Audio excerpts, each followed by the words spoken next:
Hey, what's going on everyone? Hope you're all doing really well. So in this video, I am going to be doing something a little differently and be listing 17 things I wish I knew before I started blogging.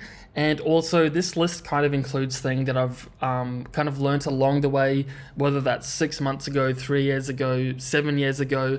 It's kind of just like a complete list of things I've learned along the way. So I do apologize if I ramble in this video. There are 17 things, so I'm going to try and keep it as kind of concise as I possibly can. So moving on to the first point in this list, and this is by far the most important part of this entire list, and this is something that I've really come to really make an important part of my business in the last kind of like a year and a half. And that is that web publishing is a numbers game. And more specifically, this is focused towards those doing the informational based model where you earn money through ads. So with affiliate marketing, you of course can like optimize button placement, button color, copy, and you can also create relationships with your affiliate manager. Of course, if you're outside of Amazon affiliate, where you can increase your you can increase your commissions by 25, 50, 100, 150%. So it actually is kind of worth it. It actually is kind of worth working on these aspects of your affiliate website, as you can make gains in certain areas. However, from my experience, when it comes to purely informational based content, it really does come down to how much content you can get out on your website. And you can really do like basic arithmetic to see how kind of big you can grow a website and reach certain goals. So just as an example, say if you are looking to earn $10,000 on your website. So with some basic math, you can kind of boil this down to 800 posts that you'll need on your website to earn $10,000 a month.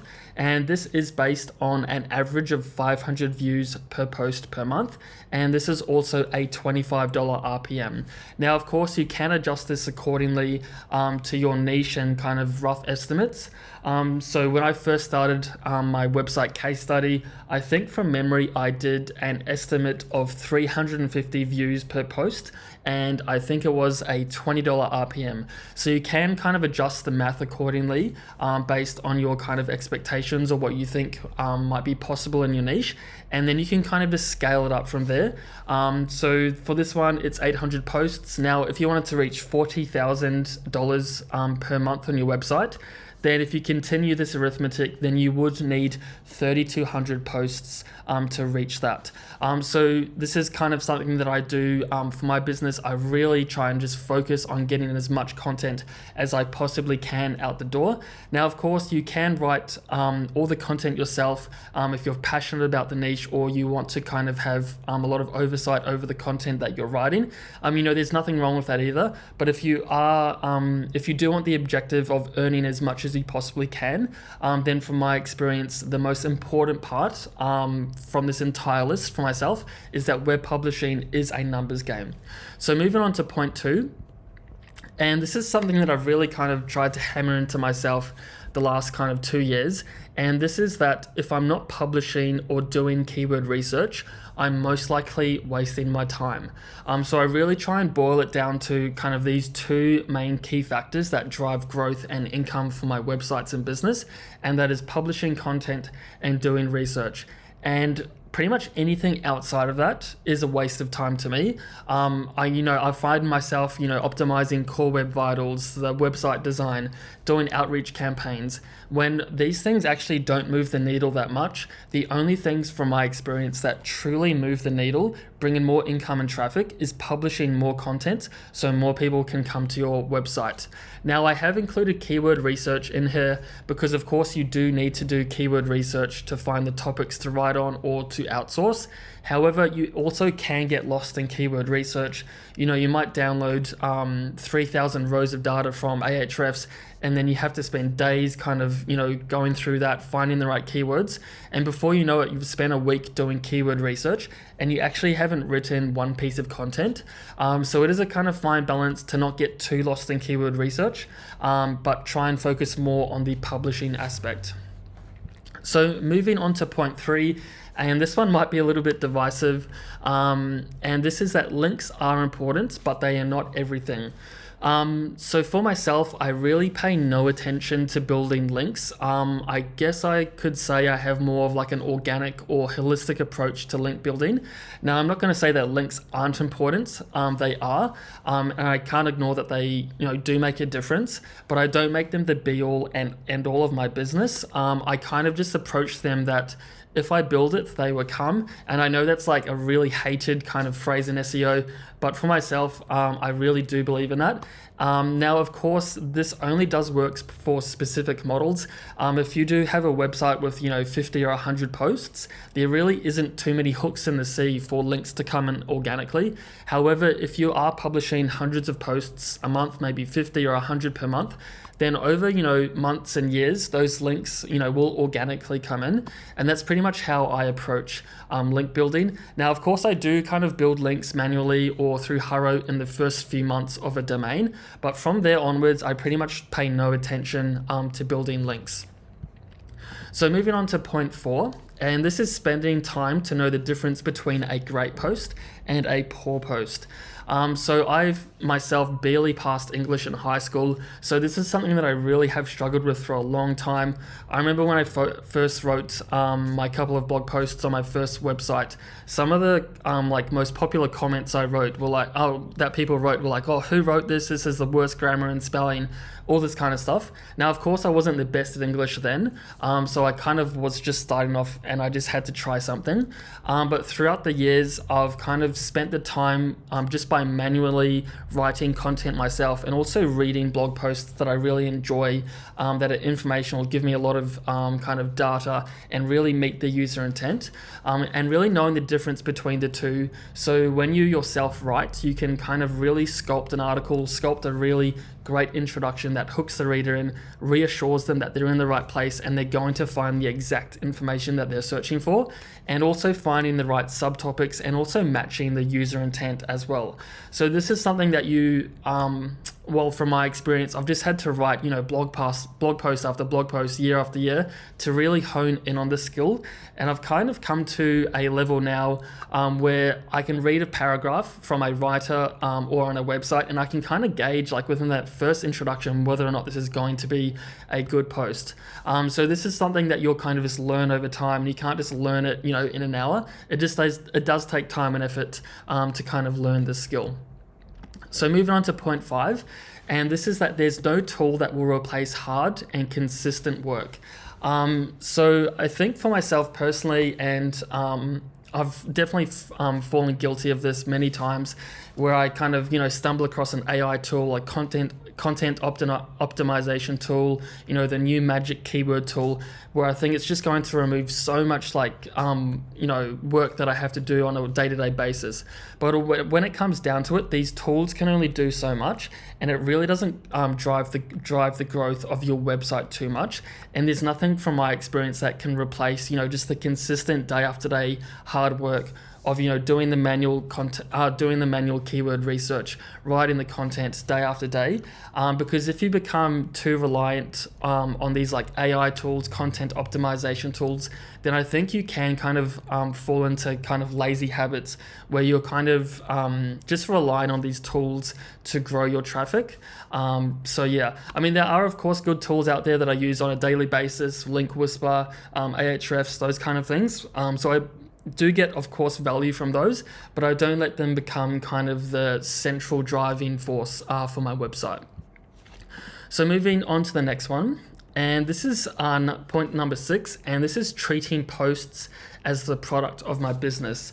So I'm not sure if I'm a little bit weird of thinking of my blog posts this way. Let me know down below if you kind of think about your blog posts as the product of your business. So as I've been hiring more writers, growing out my team, publishing more blog posts, I've really started to think of my business as like a shop, and the blog posts are the product that customers, aka readers, are coming to see. So once I kind of reframe it in that mind, or in that manner, then I really kind of can focus on giving the best customer experience when someone visits my blog post.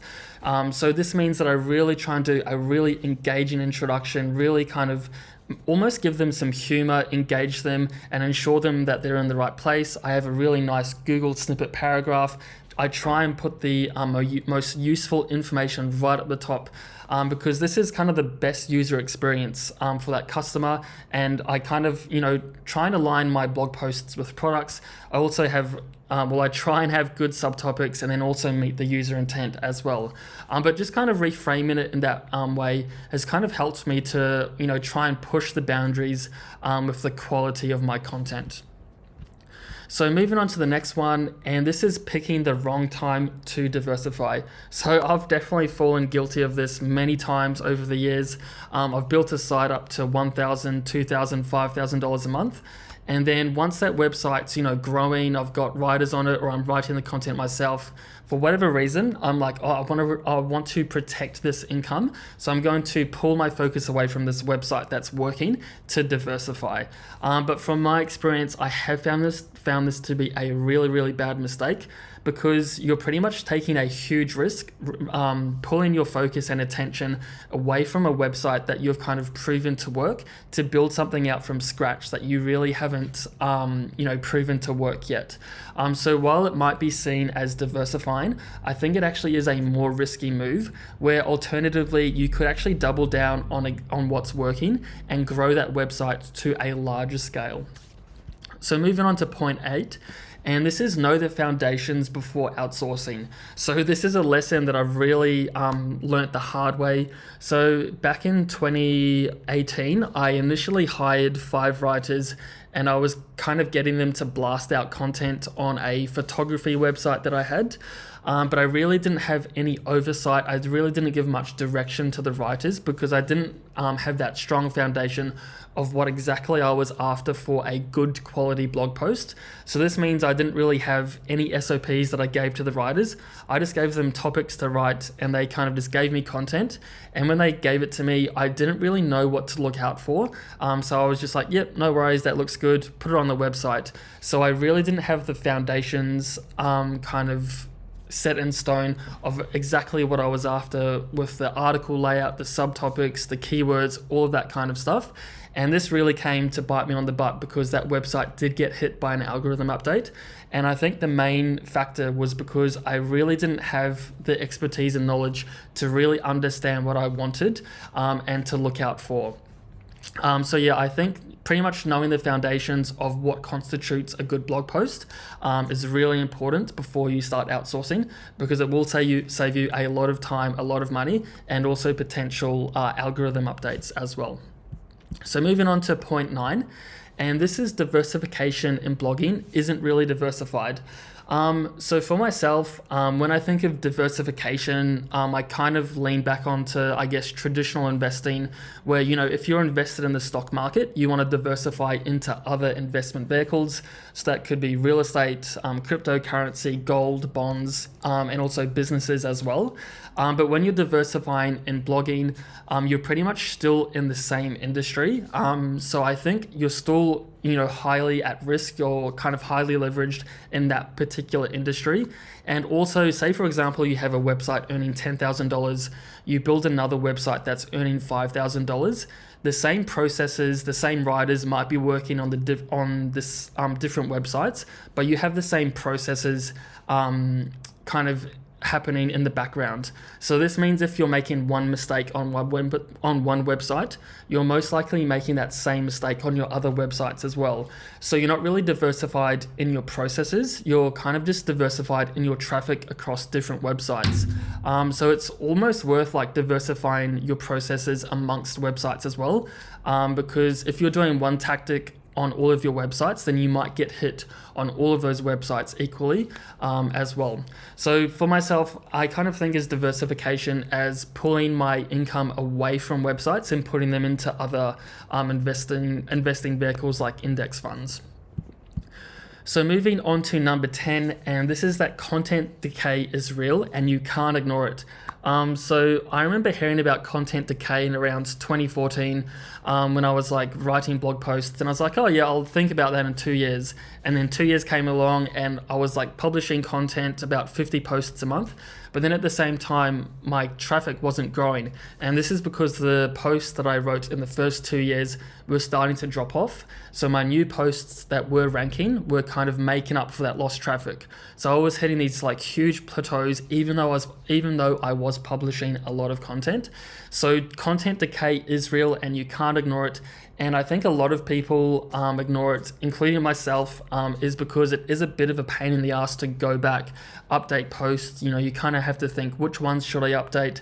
The ones that are performing well that I can make better, the ones that have dropped off, the ones that really didn't get kickstarted. So there's a whole kind of process of like which ones you want to focus attention on. And then it comes to the point of like, what do I actually do? Do I do a complete rewrite? Do I get someone to come back and kind of just add in extra subtopics or kind of do a full edit? So this is something that is kind of personal. It depends on how you operate as a content publisher, but this is something that you really do have to be aware of, and it can come and take effect 1, 2, 3, 4 years down the track once you've built up a large website. So moving on to point 11, and this is taking money off the table can be a good move. So I've sold 2 websites in the past, one for around 130,000 and one for mid 6 figures. And pretty much like months leading up to getting the website listed and going through the entire process, both times I thought selling the website was a huge mistake. I was like, why am I selling this website when it's bringing in X amount per month, kind of thing. But looking back in hindsight, I think it actually was a really good move for myself personally. Now, of course, this isn't financial advice. You have to take your own personal situation into account. But for myself, I'd say I'm more of like a conservative investor and business owner, where I do like to take money off the table, because that just gives me like a better sleep at night factor, knowing that, if everything kind of craps itself, I still do have money in the bank. And I'm not solely relying on a website bringing in my income. This does, of course, kind of put you into tricky situations as well, because once you sell a website, you're like, oh crap, I need to start from scratch again. Or hopefully you have like a bit of an overlap where you've sold a website and you've maybe seeded a website 6 to 12 months before, so you have something to work on. But for myself personally, I have found kind of great benefit in selling websites. So moving on to point 12, and this is connecting with other web publishers. So for the longest time, I was just writing content in my room, kind of doing my thing, outsourcing content, and I really didn't pay kind of any attention or effort to connect with other bloggers and web publishers out there. And this is something that I've really tried to kind of do over the last 2 years. And I think this actually has many benefits. Of course, you can build a community, connect with like-minded people, and because we all have similar struggles and successes, so it's really good to just bounce ideas off other people. And even just making this YouTube, it's opened doors to like people I never would have connected otherwise with.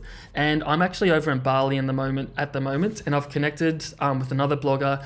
And he's really insightful. I'd say he's more analytical, but he has really amazing insights that I otherwise wouldn't have thought of. So it's just good to like connect with other knowledgeable people. And I've definitely learned a lot from him just with hanging out with him for several days as well. So I think there is a lot of kind of benefits and value just with connecting with other people. And it's also a bit of fun as well.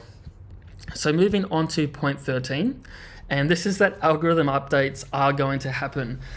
So I've been hit by a few algorithm updates in the past. I think there was like an early affiliate algorithm update in 2016, and then I also got hit by the BERT update in I think 2018, 2019. And I've kind of had little dings along the way. So I've just kind of come to accept that algorithm updates are going to happen. Even if you think you're doing the best you possibly can. And this is because, Google rewards you until it doesn't.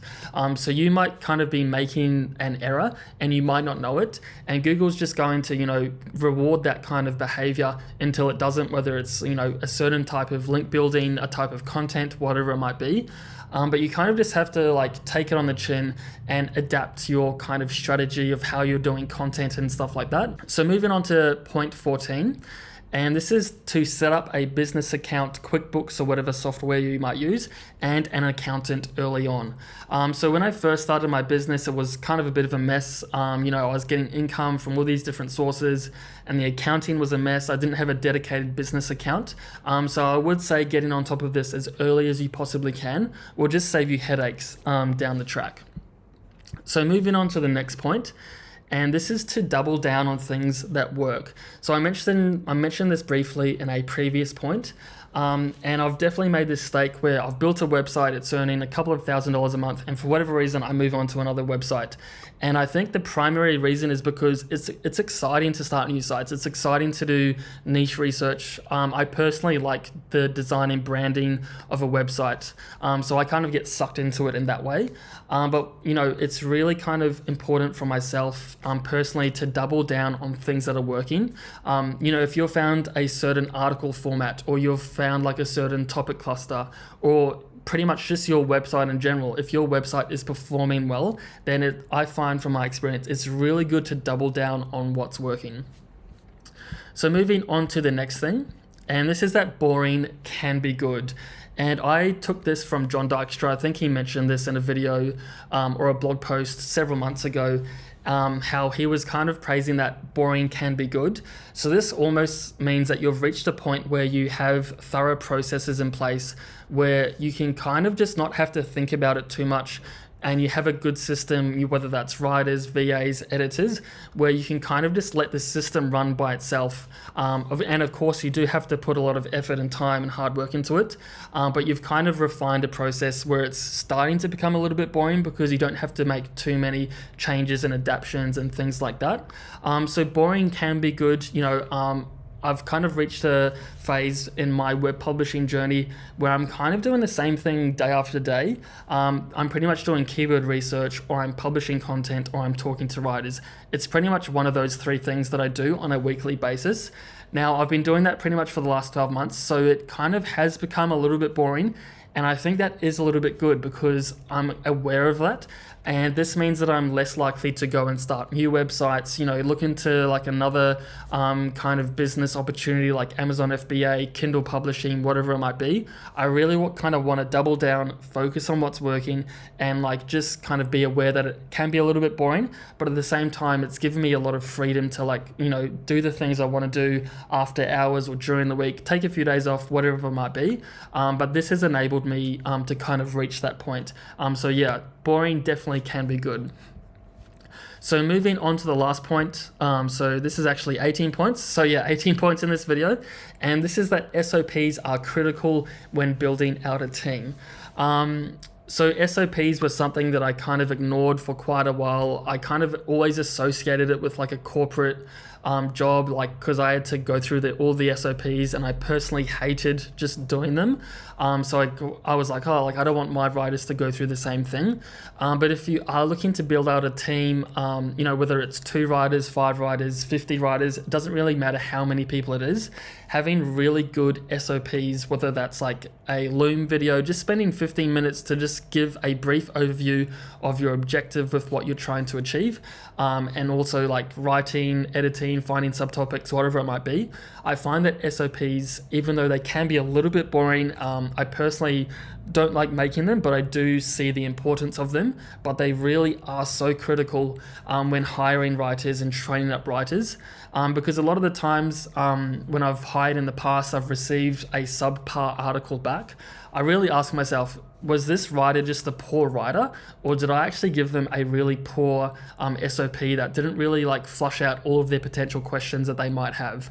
And in like 8 times out of 10, it's pretty much like my SOPs weren't up to scratch. So this means I have to go back and revise my SOPs and make new revisions as time goes on. So I think at the moment, whenever I onboard a new writer, I'm pretty much giving them my 3rd iteration of SOPs, because writers have given me feedback, and I've gone back and watched them and been like, I actually missed this thing. This could have actually helped them as well. So yeah, if you are looking to outsource, SOPs are really, really critical. And I personally just use Loom videos. I find writers engage with this much easier.